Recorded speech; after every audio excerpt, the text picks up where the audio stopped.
Bapak nggih, maksud kedatangan saya ke sini yaitu saya sebagai calon Guru Angkatan 5 sebagai pengelola tugas di dalam LMS itu saya memiliki tugas untuk mengajukan beberapa pertanyaan. Jika Bapak berkenan, itu saya ingin mengajukan beberapa pertanyaan terkait dengan praktek pengambilan keputusan yang selama ini Bapak lakukan di sekolah Bapak. Siap. Yang penting kalau saya bisa menjawab, saya jawab semampu saya sesuai dengan kenyataan dan kondisi. Matur suwun Bapak nggih, sadarane. Nah, Bapak untuk hal yang pertama, selama ini bagaimana Bapak mengidentifikasi kasus-kasus yang merupakan dilema etika atau rujukan moral? Bagaimana saya bisa mengidentifikasi kasus-kasus yang merupakan dilema etika?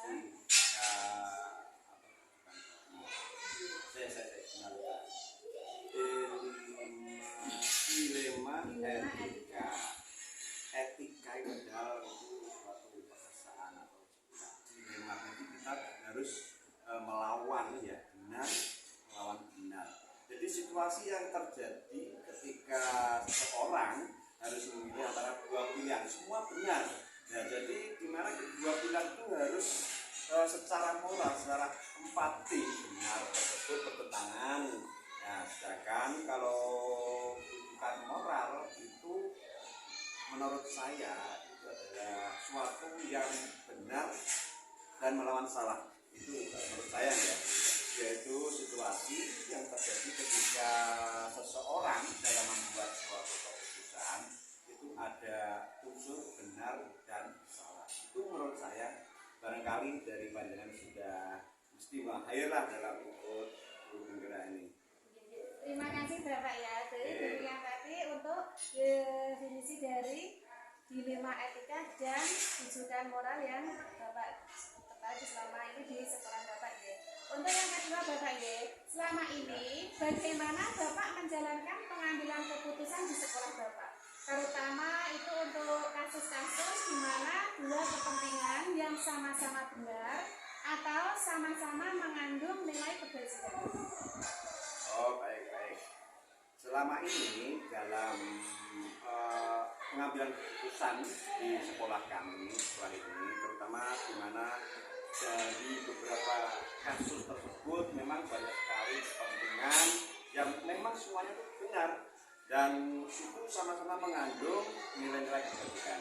Tapi ketika kita menghadapi situasi itu merupakan dilema etika dan tentunya nilai-nilai kebajikan yang mendasari itu sangat bertentangan, yaitu cinta dan kasih sayang, kebenaran, keadilan dan kebebasan serta toleransi, tanggung jawab dan penghargaan akan hidup. Jadi secara umum ada 4 paradigma yang menurut saya.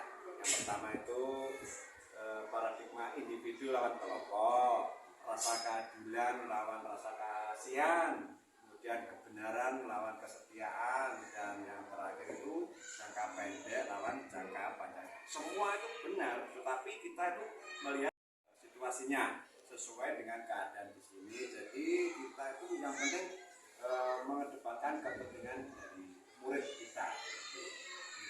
Terus untuk langkah-langkah atau prosedur seperti apa yang biasa Bapak lakukan selama ini dalam pengambilan keputusan tersebut?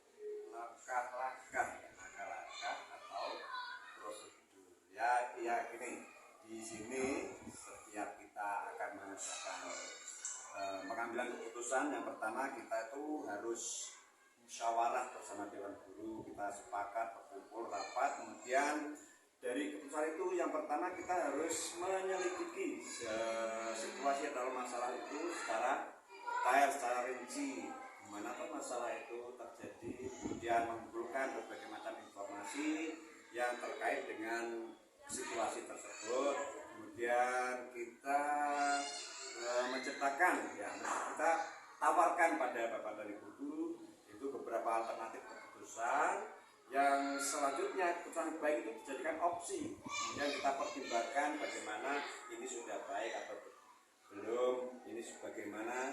Kemudian identifikasi, kita mencari kalau keputusan ini dibuat resikonya apa, ini layak atau tidak, kemudian implikasinya dari setiap opsi tersebut kita harus memilih solusi dan keputusan terbaik dari proses yang terjadi.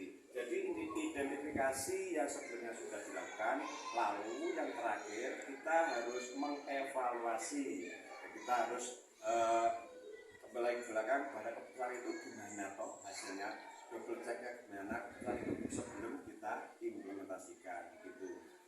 Terus kalau menurut Bapak ya, hal-hal apa saja yang selama ini Bapak anggap itu lebih efektif dalam pengambilan keputusan pada kasus-kasus dilema etika? Yang selama ini Bapak anggap lebih efektif, lebih dalam efektif. pengambilan keputusan. Jadi sebelum kita mengambil keputusan, tentunya tadi kan sudah ada langkah-langkahnya, diidentifikasi, dievaluasi, yang saya anggap sebagai hal yang efektif dari kasus-kasus dilema etika, yaitu yang pertama, masalah itu diklasifikasi betul-betul, didefinisikan, kemudian dispesifikasikan jawaban dari terhadap masalah tersebut. Yang selanjutnya memutuskan apa benar bukan apa yang kita dapat terima, merencanakan tindakan yang harus dilaksanakan terhadap berbagai keputusan tersebut. Dan yang terakhir, kita menguji keberhasilan dari keputusan tersebut sudah efektif atau belum terhadap serangkaian kejadian yang nyata di sini. Selama ini yang merupakan tantangan dalam pengambilan keputusannya pada kasus-kasus dilema etika, yang merupakan tantangan dalam pengambilan keputusan. Tantangan dalam pengambilan keputusan kalau di lembaga kami itu sepertinya itu sangat sedikit, tapi tetap ada, yaitu tantangan yang pengambilan itu mesti tetap ada, karena dari beberapa dilema tersebut, yaitu dilema etika, jika kita terbuka nanti yang satu pihak tidak setuju, kemudian kalau kita tutup itu mungkin nanti bisa terjadi kecemburuan. Jadi untuk menemukan hal tersebut kita membutuhkan keterbukaan dari semua pihak dalam penyelesaian suatu permasalahan dan menentukan keputusan yang tepat bagi kepentingan kita bersama. Berarti harus ada keterbukaan dari semua belah pihak, Bapak ya? Ya. Tidak ada yang ditutupi gitu ya? Ada, kalau tertutup nanti terjadi itu curiga. Keputusannya berarti memilih salah satu pihak tadi. Jadi dilemanya kan itu kesetiaan atau kebenaran, kan sudah sering terjadi kebenaran melawan kesetiaan. Ya. Terima kasih. Terus apakah Bapak memiliki sebuah aturan atau jadwal tertentu dalam menyelesaikan sebuah kasus dilema, Bapak? Apakah Bapak itu langsung menyelesaikannya di tempat atau memiliki sebuah jadwal untuk menyelesaikannya? Itu bisa bentuk atau bentuk prosedur ya, bentuk atau prosedurnya itu seperti apa ya yang Bapak jalankan selama ini dalam pengambilan keputusan tersebut? Dalam pengambilan keputusan atau di lembaga ini kita tidak ada jadwal terkhusus, nggak ada. Karena setiap pengambilan keputusan kita selalu mengadakan pertemuan dengan teman sejawat, dengan orang tua, wali murid, dan stakeholder yang ada di sekolah ini. Kalau itu memang urgent, jadi kita segera ada dan dapat kita bahwa suatu harus didiskusikan terlebih dahulu. Kita bersama teman-teman, kemudian kita mengambil langkah apa yang tentunya solusi tersebut bisa terbaik untuk semua pihak dan yang berkepentingan di lembaga ini, sekolah ini, terutama adalah murid kita. Terus adakah seseorang atau faktor-faktor yang selama ini mempermudah atau membantu Bapak dalam pengambilan keputusan dalam kasus-kasus dilema etika? Jadi adakah seseorang atau faktor-faktor yang selama ini mempermudah? Ya betul saja, kalau dalam pengambilan keputusan tentu saja banyak sekali yang membantu sehingga kita itu bisa dipermudah. Biasanya kita itu karena kita ini lembaga SD, jadi kita mempunyai atasan itu pengawas atau koordinator wilayah pendidikan di tingkat kecamatan. Jadi dalam pengambilan keputusan, selain kita sudah mengambil keputusan di sini, kita juga berkonsultasi, berkoordinasi dengan ibu pengawas atau bapak pengawas atau juga bapak ibu koordinator wilayah pendidikan di tingkat pendidikan, terutama dalam hal kepegawaian di sekolah ini. Gitu. Dari semua hal yang telah disampaikan, pembelajaran apa yang dapat Bapak petik dari pengalaman Bapak pengambil keputusan di rumah etika tersebut? Jadi pembelajaran apa yang Bapak petik dari pengalaman-pengalaman Bapak selama ini menjalankan kepemimpinannya dalam pengambilan keputusan tersebut?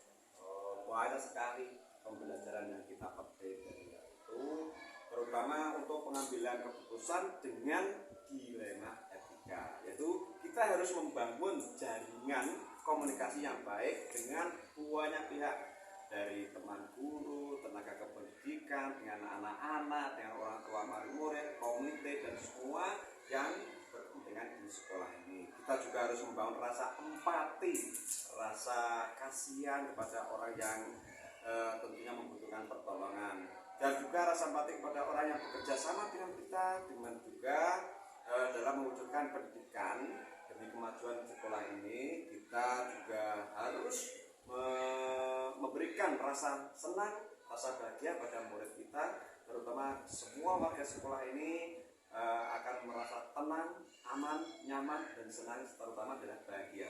Semua itu bisa terwujud dan dilaksanakan dengan kerjasama antara berbagai pihak tersebut. Demikian. Terima kasih Bapak ya atas ilmu dengan berikan informasi-informasi tentang praktik pengambilan keputusan tersebut, sangat bermanfaat untuk saya dan untuk tentunya dalam pemenuhan tugas saya sebagai calon guru angkatan ini. Ibu, sama-sama kita juga sama-sama belajar dari panjenengan itu. Kita juga lebih paham bahwa calon guru penggerak tentunya adalah menjadi pemimpin pembelajaran dan bisa memotivasi teman-teman guru di sini, dan juga bisa menambah wawasan saya tentang kepemimpinan. Terima kasih. Dan saya juga ucapkan terima kasih, dan saya mohon maaf apabila saya pagi ini telah mengganggu